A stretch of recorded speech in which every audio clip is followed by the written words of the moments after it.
5 miles yesterday. Today is May 3rd. I got left over. Here's what I got left over right now. So I have granola, 1 tuna, 1 tortilla. My breakfast right now is Pop-Tarts, peanuts, and some M&Ms, and some banana chips, and a couple drink packets. Well, it's not too bad, so I only have 8 miles to go. Got into this place. It's pretty old and a little dank, but it's got a lot of history on it. So here's the not so clean kitchen, but there, cats are in and out of here, or one cat lives here, slept with me all night, and had dreams it was putting a hole in my air mattress. That was kind of crazy. But this guy's got pictures of everybody else that's gone, that's summited Katahdin, that stayed here, and they're all over the ceilings, they're all over everywhere. So it's pretty crazy. But the guy's name is Bob Peoples, and he is one of the lifetime supporters of the trail. Guy's from Vermont, but a hiker box over here and everything, not much in there, a couple bags of ramen or something. That's it. But we're getting ready to get on the trail. It's a little after 7. Slept great. Even with the cat, I slept great. So we're gonna get in, get our box. We get resupplied. We got all new food and everything we need here in 8 miles. So we can get that done. We have one big climb. It's a 1,700-foot climb. We'll get that done, and the legs will be screaming for more, I guess, when we get done. So we're shooting for like about 18-mile day, 17-mile day. We'll see how that goes. On the trail. Good morning, everybody. Well, the reason we didn't try to knock out 26.2 yesterday rather than 25 was, well, I didn't want to miss this site behind me here. I didn't want to miss that. So that's Laurel Falls. Pretty close to Laurel Falls, like my niece. But that's Laurel Falls over there. That's pretty cool. And I would have missed that last night. If I would try to go further down over there. So I just hiked down that trail way up the rocks up there. That is one long trail. Hard on the knees first thing in the morning. But we're going to check this place out a little bit and move on to the shelter, which is only like half a mile from here. Anyway, I'm going to take it all in. I'll let you do the same.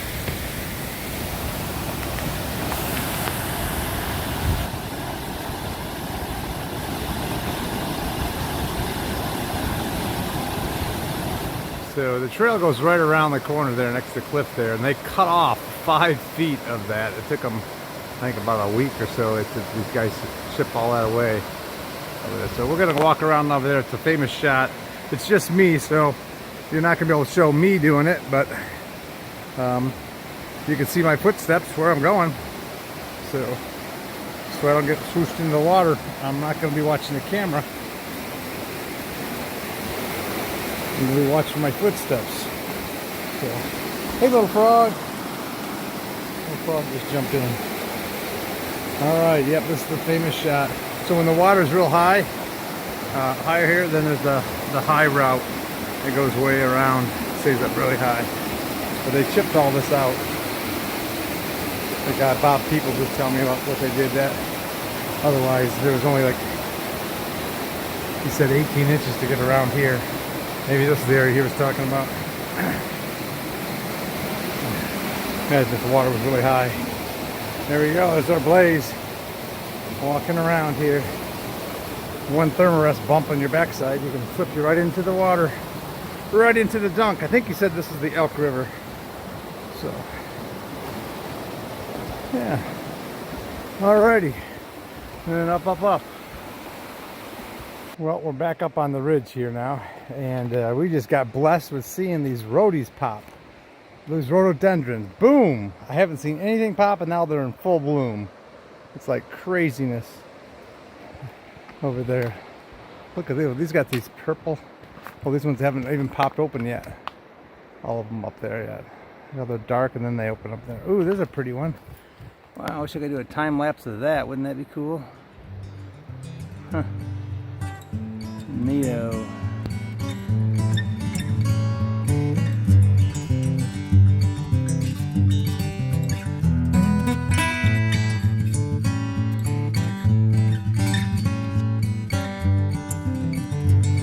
Well, it's been pretty nice walking alongside the river the first like mile and a half or so of the day.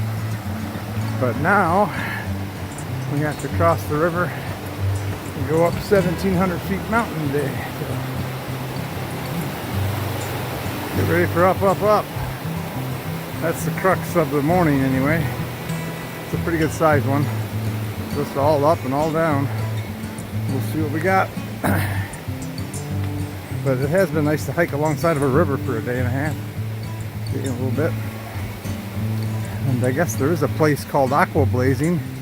Not sure where it's at yet. I gotta do a little more research on that. But for like 3 days you can just stay and run a canoe. And it runs alongside the river.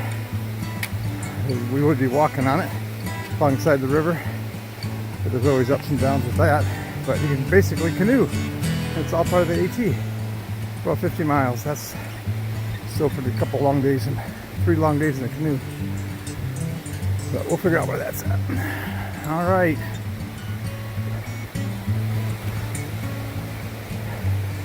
Perfect temperature though.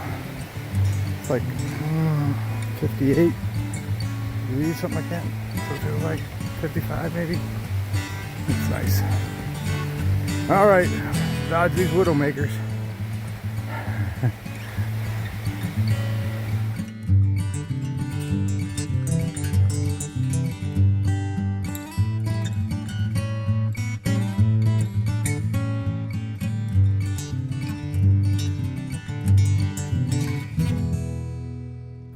I've been climbing up for an hour now. We're maybe a little more than 2/3 the way up, and there's a spring. It's an unreliable spring. So on the Gut Hooks app, they talk about reliable and unreliable. So, but it's been pretty wet, so it's not like it's going to be unreliable when it has had plenty of rain. So that's just kind of how it works. But it always makes you a little more nervous if you get to a spot and there's no water. So you hold just a little bit, a couple inches in the bottle, just in case there's no water there. But if it's a reliable one, then you can drink all your water. I try to drink all my water up maybe half mile to a mile before. But I usually stay pretty hydrated so I don't stay ahead of the game and don't get dehydrated. Pretty much drink 1 bottle, which is at 700 milliliters every 3 miles.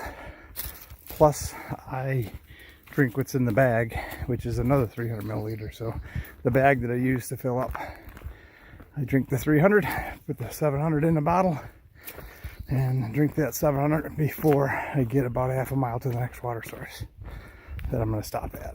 Sometimes you overpass 5 water sources because they're every quarter mile. Sometimes you have to go 4 or 5 miles for water. If it's more than 4 miles, then I usually start filling up the second bottle. And that works for me. I've never been unthirsty and I've always stayed hydrated. So, and if my knees start hurting or anything starts hurting, my back starts hurting, that's like a reminder for me to drink water. It's cramps. So I do that on a regular basis. Alrighty.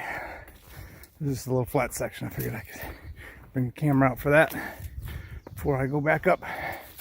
Finish climbing that mountain over there. You can't see it, but it's there. Alright, well, the water source was good. Trickling right out of a spring, so that was good. Don't need to filter if it comes right out of the ground. Wasn't there long, and a couple coming southbound, section hikers with a dog, and they're from Michigan, northern Michigan. Last name was Sumrick. So hello, hi again.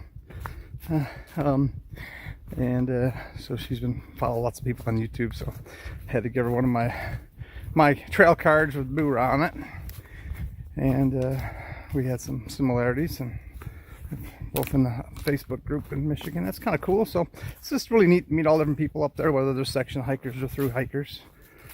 Like to talk to some people, and you never know, sometimes you walk by somebody and they might even live on your same street. So I always like to be a little extrovert there and make those connections. And so that's what it is. I mean, they literally knew a house that I worked on the same Lake Charlevoix. So it's a small world. Makes it all a little better. Way down there, I can see a dam of some sort holding back the water for that lake down over there. And we are heading into Hampton. It's called Hampton. So that's where we're headed down to. We have about 2.5 more miles of downhill. So we want to turn this video off and use the poles and save the knees because we're going to need them later. So 8.8, and then we'll have 40 miles to get to Damascus. Exciting to get to Damascus. So the goal of hiking the Appalachian Trail, one of the first big major goal, is to get to Damascus. All right, so there's a saying on the trail that the trail will provide. In other words, things just work out. And I was thinking that I need to get maybe a bigger water bottle than the one I had. And also, I didn't filter the water there, and I kept on thinking, man, I don't really know what was above that. And the area is called the pond flats. So I'm like, is this just like a spring that's coming out of a pond? And if so, could that be contaminated water? And I hadn't even drank any of it yet. Anyways, I'm walking along the trail. I see down the trail, falling off the trail, about 3 feet, is a brand new water bottle. Now, you can't quite see it on the video here, but it's still cold. In other words, it was the Sumtrix or this other 3 people the day hikers that just passed me. I guess there's been a total of 7 day hikers that passed me so far. So one of them dropped this bottle, and I need a new smart water bottle. So the trail provides in unique ways. I just had to lean over the edge about 3 feet down to get the water, and it was it there. So, and I checked the cap. It's never been opened. It's never been opened. It's a brand new bottle. So, all right, Boorah and the trail. Trail magic. That's what it was. Trail magic. Gotta love trail magic.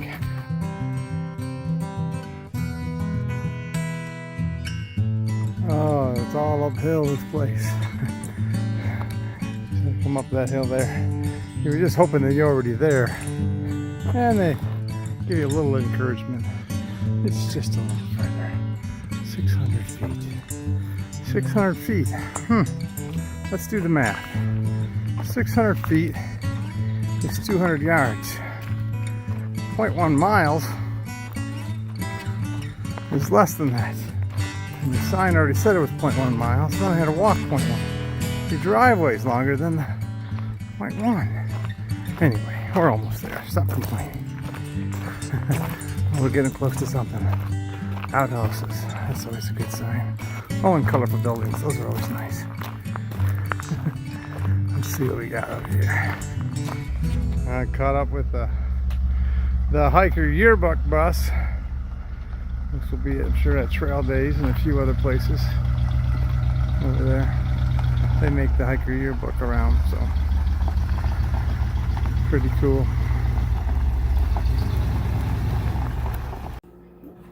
Well, not quite 1 o'clock, but I'm eating my whole self a whole DiGiorno pizza here at the Boots Off Hostel. I'm hopefully going to get a nap in there a little bit over there and a shower. Only 9 miles in today, so easy day for Boorah, but enjoying it here at Boots Off Hostel. What do you think about these new shades that you got, huh? Found these babies, got me set up in the hiker box. Yeah. Get some new clothes, man. Alright, so this is what the shuttle bus is. They ring the bell and then everybody runs up the hill to get into the bus here. So, yeah, science over here. Yep. Alright, into town. I've never seen this many people so excited to go to a Subway and a McDonald's. And a Dollar General. Yeah, what's on the shopping list? Tell me what you got. What's on the list? Tuna as always. Tuna. Tuna, And peanut butter. what's on the list? Pepsi Cola and Subway. I'm not cool. It's a salad. McDoubles and McChicken. All right. Flurry. McFlurry, yeah. All right. Condoms and stuff that we see all the time back in the day. Oh yeah.